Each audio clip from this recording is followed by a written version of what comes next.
आप सबने देखा है कि जब आप लोग किशमिश को भिगो कर रखते हैं अर्थात पानी में रखते हैं तो वो फूल जाता है।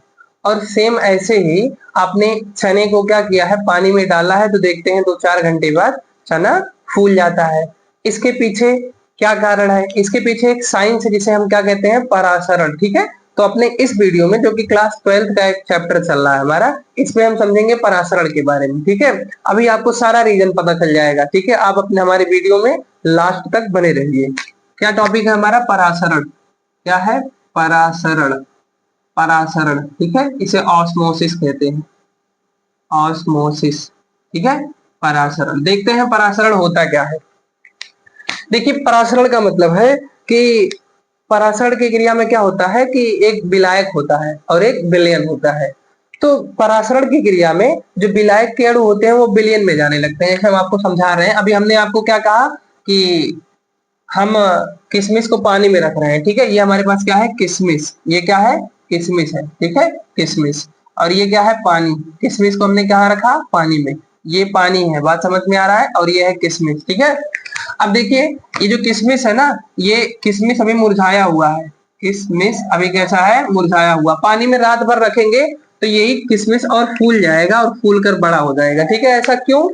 क्योंकि क्या हुआ है ना, ये पानी है, अकेला है। पानी किसका काम कर रहा है? विलायक का। और किशमिश के अंदर क्या है? किशमिश के अंदर जैली पदार्थ भरा है, कह सकते हो। किशमिश के अंदर कुछ पदार्थ हैं जो विलयन का काम कर रहे हैं। किसका काम? विलयन का।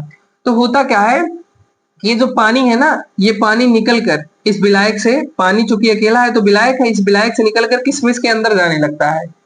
किशमिश के अंदर जाने लगता है, जिस कारण से ये किशमिश फूल जाता है। और सुबह किशमिश क्या होता है, जब हम शाम को डालते हैं पानी में तो वो सूखा सा लगता है और सुबह क्या होता है? बड़ा सा दिखाई देता है। तो ये इसके पीछे कारण है परासरण। कौन सा कारण है? परासरण। होता क्या है, जो किशमिश की बाहरी लेयर होती है, किशमिश की जो बाहरी परत होती है, ये अर्धपारगम्य झिल्ली की तरह काम करती है। अर्धपारगम्य झिल्ली क्या है? हमने नाम ही नहीं सुना।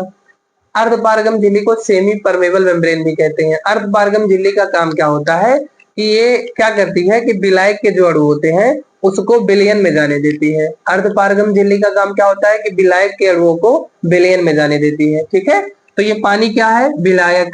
ये ऊपर वाला किशमिश का लेयर क्या किस तरीके का काम कर रहा है? अर्धपारगम झिल्ली की तरह। अब ये पानी क्या होगा? इस झिल्ली से होकर किशमिश के अंदर चला जाएगा। किसकी? किशमिश के अंदर कौन क्या है? बिलियन है। क्या है? बिलियन। तो ये पानी क्या होगा? इसके अंदर चला जाएगा, जिस कारण से ये फूल जाता है। इसके पीछे पूरा साइंस है। हम आपको पहले परासरण समझा दे रहे हैं, फिर अभी अच्छे से आपको खुद ही समझ में आ जाएगा। ठीक है, देखिए, परासरण में क्या होता है कि विलायक के अणुओं का, विलायक के अणुओं का, अणुओं का अर्धपारगम, अर्धपारगम्य झिल्ली से होकर, विलायक के अणुओं का अर्धपारगम्य झिल्ली से होकर शुद्ध विलायक से, शुद्ध विलायक से, शुद्ध विलायक से विलयन की ओर गमन, शुद्ध विलायक से विलयन की ओर गमन, विलयन की ओर गमन परासरण कहलाता है। क्या कहलाता है? परासरण कहलाता है। कहलाता है। ठीक है, इसमें क्या बताया गया कि विलायक के अणुओं का अर्धपारगम्य झिल्ली से होकर शुद्ध विलायक से विलयन की ओर गमन परासरण कहलाता है। अब आप सोचोगे ठीक है, परासरण तो अभी सुन रहे हैं, जो भी है अभी समझ जाएंगे, लेकिन ये अर्धपारगम्य झिल्ली क्या होता है? चलिए उसको भी समझ लेते हैं, लिख लेते हैं, फिर दोनों को साथ में समझते हैं। ठीक है, कौन सी झिल्ली? या बीच में थोड़ी सी जगह लिख देते हैं, अर्धपारगम्य झिल्ली। अर्धपारगम्य झिल्ली, ठीक है, कौन सी झिल्ली है? अर्धपारगम्य झिल्ली। इसी को कहते हैं semi permeable membrane. Semi permeable membrane, semi permeable membrane. ठीक है, कौन सी झिल्ली है? अर्धपारगम्य झिल्ली। समझते हैं, वे झिल्लियां, लिख लेते हैं इसके पहले, वे झिल्लियां, वे झिल्लियां जिनसे होकर, जिनसे होकर केवल विलायक के अणु, केवल वे झिल्लियां जिनसे जिनसे होकर केवल विलायक के अणु आर पार जा सकते हो परंतु विलय के नहीं, परंतु विलय के नहीं। अर्धपारगम झिल्ली को मैं शॉर्ट में लिखता हूं SPM, semi permeable membrane, SPM कहते हैं, एसपीएम कहते हैं। ठीक है, हमने क्या समझा? हमने सबसे पहले परासरण समझा, उसके बाद हमने क्या समझा? अर्धपारगम झिल्ली। अर्धपारगम झिल्ली क्या होती है? वे झिल्लियां जिनसे होकर केवल विलायक के अणु आर पार जा सकते हैं परंतु विलय के नहीं, एसपीएम कहलाती है। जैसे मैंने कहा कि मान लो मैंने इस तरीके से एक विलयन बनाया, ठीक है, एक बर्तन लिया, ठीक है, इधर मैंने एक इसको बंद कर दिया, इधर मैंने एक लाइन बना दी जिसे मैंने कहा अर्धपारगम झिल्ली, एसपीएम इसे कहा, अर्धपारगम झिल्ली। इधर मैंने किसको रखा? इधर मैंने रखा विलायक को। किसको रखा? विलायक को। समझ में आ रहा है? और इधर मैंने रखा विलायक और विलय को, मतलब अर्थात किसको रख दिया? विलयन को। इसको इसमें किसमें रखा? विलयन को। ठीक है, इसमें क्या है? विलयन है। अब समझिएगा आप अर्धपारगम झिल्ली क्या है, उसके बाद परासरण भी आपको समझा रहे हैं। ठीक है, अब देखिए हमने एक बीच में एक झिल्ली लगा दी जिसे हम एसपीएम या अर्धपारगम झिल्ली कहते हैं। होगा क्या? जैसे ही हमने अर्धपारगम झिल्ली लगाई तो अर्धपारगम झिल्ली का काम क्या होता है? केवल विलायक के अणु को आर पार जाने दे, विलय के नहीं। तो ये अर्धपारगम झिल्ली है, ठीक है, झिल्ली लगा दिया। और ये क्या है हमारा? इधर क्या है? विलयन, इधर क्या है? विलायक। अब क्या होगा? ये विलयन है तो अर्धपारगम झिल्ली इस विलयन को अपने से पार नहीं होने देगा। अर्धपारगम झिल्ली इस विलयन को अपने से पार नहीं होने देगा। अर्धपारगम झिल्ली ये कहता है कि मेरे पार कौन जाएगा? केवल विलायक के अणु जाएंगे। तो ये वाले अणु इधर जाने लगते हैं, ये वाले अणु क्या करते हैं? इधर जाने लगते हैं, इस विलयन में आने लगते हैं।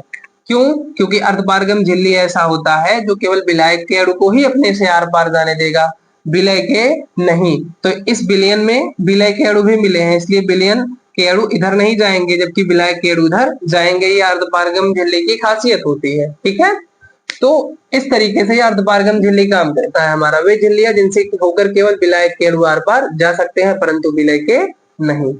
समझ में आया होगा इतना अर्धपारगम झिल्ली के बारे में। अब परासरण हमने ऊपर लिखा है, परासरण क्या होगा? विलायक के अणुओं का अर्धपारगम झिल्ली से होकर शुद्ध विलायक से विलयन की ओर गमन। क्योंकि मैंने कहा जब मैं अर्धपारगम झिल्ली लगा दूंगा तो केवल विलायक के अणु ही विलयन में जा सकते हैं। तो ये जो विलायक के अणु इस अर्धपारगम झिल्ली से होकर शुद्ध विलयन में जा रहे हैं, शुद्ध विलायक के अणु अर्धपारगम झिल्ली से होकर, ठीक है, इस विलयन में जा रहे हैं, इसी प्रक्रिया को परासरण कहते हैं। इसी पूरी प्रक्रिया को परासरण कहते हैं। और जिस झिल्ली के द्वारा ये परासरण की प्रक्रिया होती है उसे अर्धपारगम झिल्ली कहते हैं। समझ में आया? विलायक के अणु इस अर्धपारगम झिल्ली से होकर शुद्ध विलायक से विलयन में जा रहे हैं, इसी पूरे प्रोसेस को ही परासरण कह लेते हैं। अब ये देखो ये विलयन कैसा है, इसमें सिर्फ विलायक है, इसमें विलयन है। विलयन का मतलब विलय और विलायक दोनों होंगे, तो दोनों में से तनु कौन होगा? तनु का मतलब कम गाढ़ा कौन होगा? पानी वाला ही होगा, क्योंकि इसमें विलायक है, सिर्फ विलायक है, इसमें विलय मिला दोगे तो ये ज्यादा गाढ़ा हो जाएगा। जैसे मान लो इधर सिर्फ पानी है, इधर पानी और चीनी दोनों है, तो गाढ़ा कौन होगा? ये वाला ज्यादा गाढ़ा होगा, मतलब ये सांद्र होगा और ये तन होगा। ये क्या होगा? ये तन होगा और ये क्या होगा? सांद्र होगा। ठीक है, तनु और सांद्र। जो गाढ़ा होता है उसे हम सांद्र कहते हैं और जो गाढ़ा नहीं होता, हल्का होता है, उसे हम तनु कहते हैं। तो पानी हमेशा तनु होता है। ठीक है, तो विलायक के अणु अर्धपारगम झिल्ली से कहां चले जाएंगे? विलयन में। ये हो गया परासरण, या एक तरीके से हम ये कह सकते हैं कि तनु विलयनों का सांद्र विलयनों की ओर गमन परासरण कहलाता है। क्या? तनु विलयनों का। इसलिए मैंने कहा था थोड़ी सी जगह छोड़ देंगे, तनु नीचे लिख दे रहे हैं। ठीक है, नीचे लिख दे रहे हैं। ये पूरी बात आपको समझ में आई होगी परासरण क्या होता है। तनु विलयनों का तनु विलयनों का तनु विलयनों का सांद्र विलयनों की ओर गमन, का सांद्र विलयनों की ओर गमन। ठीक है, तनु विलयनों का सांद्र विलयनों की ओर गमन परासरण कहलाता है। इस तरीके से कह सकते हैं, अगर शॉर्ट में आपको कहना है तो कहलाता है। ये एक तरीका हो जाएगा। ठीक है, आगे देखिए। आगे हमने अर्धपारगम झिल्ली समझ लिया, अब इसके टाइप समझते हैं। अर्धपारगम झिल्ली के प्रकार, एसपीएम के प्रकार, एसपीएम के प्रकार, शॉर्ट में इसे एसपीएम कहेंगे, सेमी परमेबल मेम्ब्रेन। एसपीएम के प्रकार, एसपीएम दो प्रकार का होता है। एसपीएम कितने प्रकार का? दो। ठीक है, एसपीएम के प्रकार तो लिख देते हैं एसपीएम दो प्रकार का होता है, दो प्रकार का होता है। ठीक है, नंबर एक क्या है? नंबर एक है, इधर नीचे लिखते हैं, नंबर एक है प्राकृतिक। क्या है? प्राकृतिक, इसे नेचुरल कहते हैं। प्राकृतिक अर्धपारगम झिल्ली, प्राकृतिक एसपीएम में लिख दे रहा हूं। नंबर दो क्या है? कृत्रिम, कृत्रिम एसपीएम मतलब कृत्रिम अर्धपारगम झिल्ली। तो अर्धपारगम झिल्लियां दो प्रकार की होती हैं, प्राकृतिक और कृत्रिम। कृत्रिम और प्राकृतिक तो आप जान ही रहे हैं। ठीक है, जो प्रकृति के द्वारा जो अर्धपारगम झिल्ली प्रकृति के द्वारा प्राप्त की जाए, प्राकृतिक अर्धपारगम झिल्ली, और जो अर्धपारगम झिल्ली मनुष्य द्वारा निर्मित हो, वो कृत्रिम अर्धपारगम झिल्ली हो जाएगी। अब देखिए प्राकृतिक अर्धपारगम झिल्ली क्या होता है। प्राकृतिक अर्धपारगम झिल्ली क्या होता है, कौन कौन से होते हैं, इसके उदाहरण पूछता है पेपर में। तो प्राकृतिक अर्धपारगम झिल्ली में आता है सबसे पहले जंतुओं के मूत्राशय, जंतुओं के मूत्राशय। ठीक है, मूत्राशय की झिल्ली, जंतुओं की मूत्राशय की झिल्ली। ठीक है, जंतुओं की मूत्राशय की झिल्ली। अंडे की झिल्ली, किसकी झिल्ली? अंडे की झिल्ली। अंडे की झिल्ली भी प्राकृतिक झिल्ली होती है, और कोशिका भित्ति भी या कोशिका झिल्ली भी, कोशिका झिल्ली लिख सकते हो। ठीक है, ये भी क्या होती है? प्राकृतिक ही होती है। इसके बाद हम समझेंगे कृत्रिम के बारे में। कृत्रिम अर्धपारगम झिल्ली क्या होता है? सबसे पहला है क्यूप्रिक, क्यूप्रिक फेरो फेरो साइनाइड, क्यूप्रिक फेरो साइनाइड। सूत्र क्या है? Cu2FeCN का होल 6। ठीक है, ये है क्यूप्रिक फेरोसाइनाइड। इसका निर्माण कैसे होगा? अगर हम पोटेशियम फेरोसाइनाइड, पोटेशियम फेरोसाइनाइड की क्रिया CuSO4 के साथ करा देंगे तो क्या बन जाता है? Cu2FeCN का होल 6 प्लस में 2K2SO4 बन जाएगा, प्लस में 2K2SO4 बन जाएगा। तो इस तरीके से पोटेशियम फेरोसाइनाइड की क्रिया कॉपर सल्फेट के साथ कराने पर क्यूप्रिक फेरोसाइनाइड ये मिल जाता है हमको, जो कि क्या है? कृत्रिम अर्धपारगम झिल्ली है। कौन सी झिल्ली है? कृत्रिम अर्धपारगम झिल्ली है। ठीक है, आप क्या करेंगे? इसको लिख लेंगे, कृत्रिम अर्धपारगम झिल्ली को क्या करेंगे आप लोग? लिखेंगे। ठीक है, और अगर मैं एक एग्जांपल बता दूं, सोलेफेन, सोलेफेन यही लिख दे रहा हूं। दूसरा कृत्रिम अर्धपारगम झिल्ली सेलोफेन है, सेलोफेन। ठीक है, ये भी अर्धपारगम झिल्ली होती है। किस किस प्रकार के? कृत्रिम प्रकार के। ठीक है, और एक होता है पार्चमेंट पेपर। कौन सा होता है? Parchment, parchment paper. ये सब किसके उदाहरण है? ठीक है, किसके उदाहरण है? कृत्रिम अर्धपारगम झिल्ली के, कृत्रिम अर्धपारगम झिल्ली के। आप इसको इतना नोट कर लेंगे। इसके बाद हम समझने वाले हैं परासरण के बारे में। किसके बारे में समझेंगे? परासरण के बारे में। हम मिटा रहे हैं। ठीक है, आप लिख लेंगे। सॉरी, परासरण तो हमने समझ लिया, परासरण दाब के बारे में समझेंगे।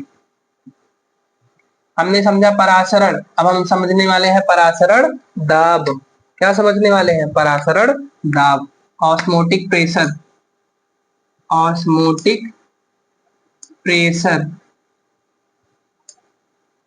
ऑस्मोटिक प्रेशर मतलब परासरण, परासरण दाब। ठीक है, परासरण दाब। देखिए परासरण दाब हमको समझना है। हम लोग जानते हैं, अभी हमने पढ़ा कि ये मान लो हमारे पास क्या है? एक बर्तन था, एक बर्तन है। इस तरीके से हमने बीच में लगाया कोई अर्धपारगम झिल्ली, इस तरीके से लगा दिया, और इधर मैंने कह दिया कि ये विलायक है। ठीक है, इसको क्या कह दिया? विलायक। क्या कह दिया? विलायक। और ये क्या हमने कह दिया?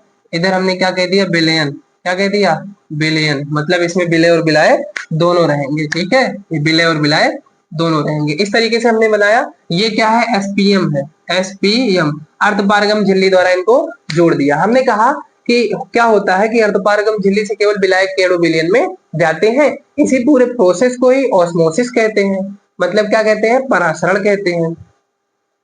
अब इस पूरी प्रोसेस को हम परासरण कहते हैं, ठीक है। अब देखो, मान लो परासरण की क्रिया को रोकना है, परासरण की क्रिया को रोकना है, इसका क्या मतलब है? इसका ये मतलब है ये जो विलायक के अणु अर्धपारगम झिल्ली से होकर विलयन में जा रहे हैं, इनके इधर जाने को रोकना है। तो इधर विलायक के अणु अगर इधर ना जाए, विलायक के अणु इस अर्धपारगम झिल्ली से होकर विलयन में ना जाए, तो इसको रोकने के लिए हमें इधर दाब लगाना पड़ेगा। अगर हम इधर दाब लगाएंगे तो क्या होगा, इस पर दाब लगेगा विलयन पर। जब विलयन पर दाब लगेगा तो क्या होगा, विलयन इस अर्धपारगम झिल्ली पर दाब लगाएगा। जब विलयन अर्धपारगम झिल्ली पर दाब लगाएगा तो विलायक के अणु इधर नहीं आ पाएंगे। बात समझ में आ रहा है? तो इधर हमने क्या ये हमारे पास अर्धपारगम झिल्ली है, इस तरीके से हमने बनाया, ठीक है।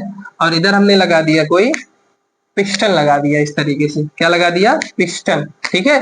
कैसे? इस तरीके से, इस तरीके से हमने एक पिस्टन लगा दिया, मान लीजिए ऐसे। ये क्या है? पिस्टन। जो क्या करेगा, ये पिस्टन है जो क्या करेगा, दाब डालेगा। क्या करेगा? दाब डालेगा, ठीक है। ये हमने पिस्टन बना दिया, इस तरीके से हमने पिस्टन लगाया। अब ये क्या करेगा, अब जैसे ही सुनो, इस पिस्टन को पकड़कर अगर हम ऐसे दबाएंगे, पिस्टन को पकड़कर दबाएंगे तो विलयन पर दाब लगेगा, और ये विलयन पर जो दाब लगेगा वो अर्धपारगम झिल्ली पर दाब लगाएगा, जिससे विलायक के अणु इस विलयन में आना बंद हो जाएंगे। मतलब परासरण की क्रिया रुक जाएगी।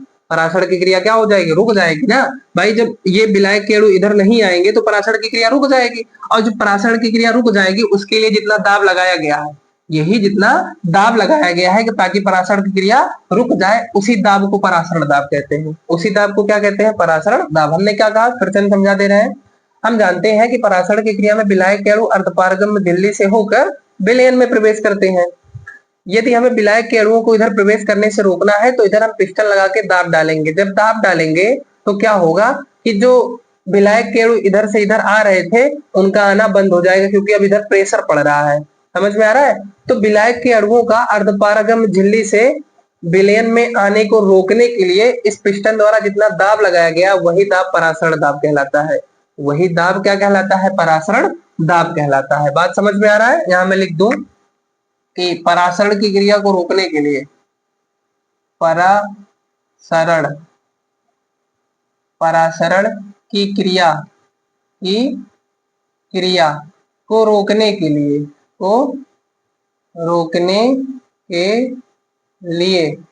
परासरण की क्रिया को रोकने के लिए विलयन पर डाला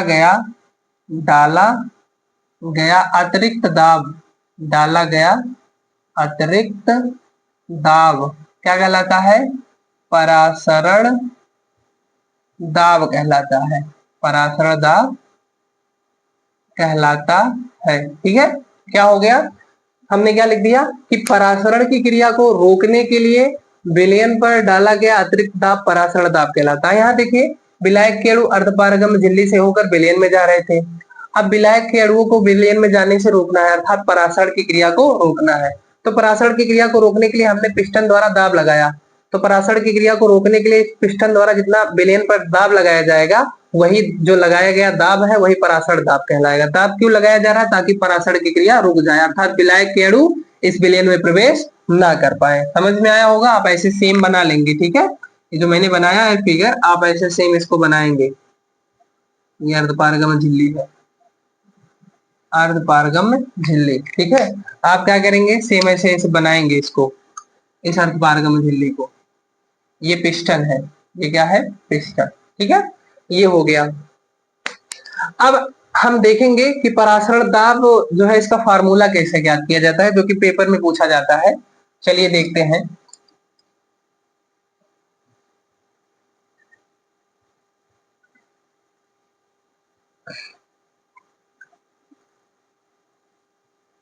परासरण दाब के लिए तनु विलयनों का वानठाप नियम, ठीक है।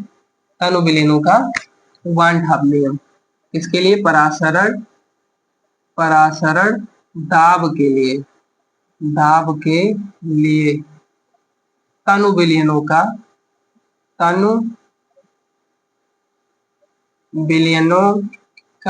वांट हाफ नियम। कौन सा नियम? वांट हाफ नियम। तो तनु विलयनों का वांट हाफ नियम क्या कहता है? क्या कहता है? लिखते हैं, ताप दाब तथा सांद्रता, ताप दाब तथा सांद्रता संबंधी नियम, सांद्रता संबंधी नियम, संबंधी नियम तनु विलयनों का, तनु विलयनों, तनु विलयनों का वांट हाफ नियम कहलाता है। तनु विलयनों का वांट हाफ नियम कहलाता है, कहलाता है। ठीक है, वांट हाफ गुणांक है, उसे हम सामान्य मोलर द्रव्यमान में समझ लेंगे। ठीक है, लास्ट टॉपिक वो हमारा हो जाएगा। अभी हम समझ रहे हैं तब परासरण दाब के लिए तनु विलयनों का वांट हाफ नियम। तो तनु विलयनों का वांट हाफ नियम क्या कहता है? ताप दाब तथा सांद्रता संबंधी नियम तनु विलयनों का वांट हाफ नियम कहलाता है।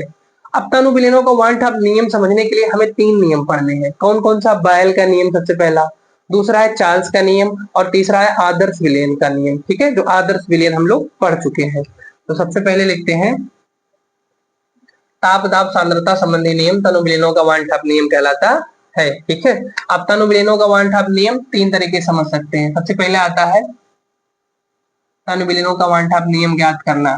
सबसे पहला इसमें आता है, सबसे पहला आता है कि तनु विलयनों के लिए, तनु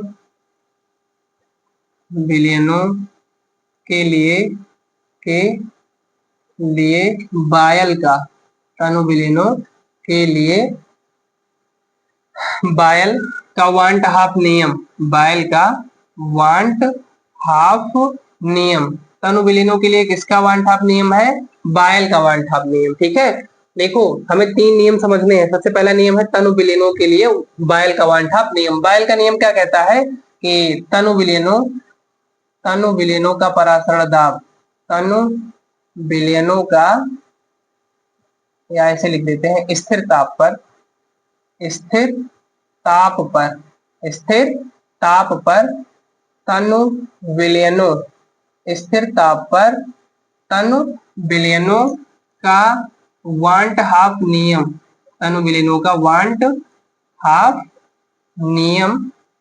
ठीक है, सॉरी थोड़ा सा गलत हो गया।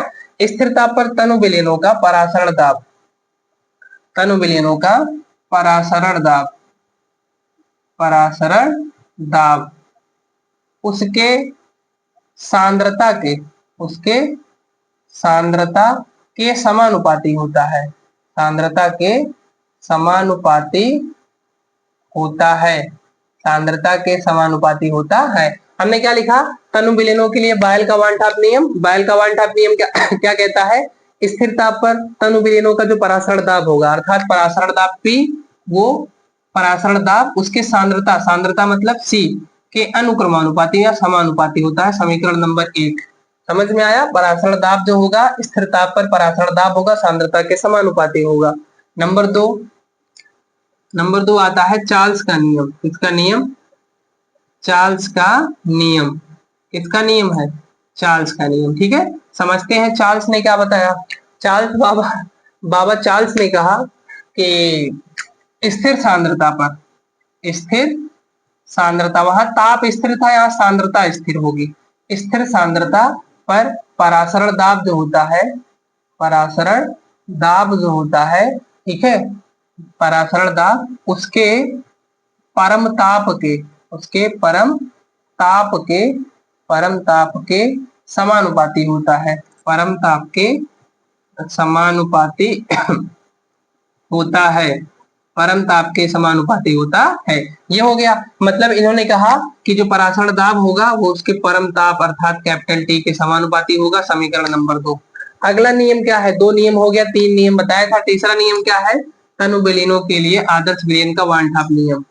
ठीक है, ऐसे लिख लेते हैं शार्ट में, आदर्श विलयनों का, आदर्श विलयनों का वांट हाफ नियम, वांट हाफ नियम।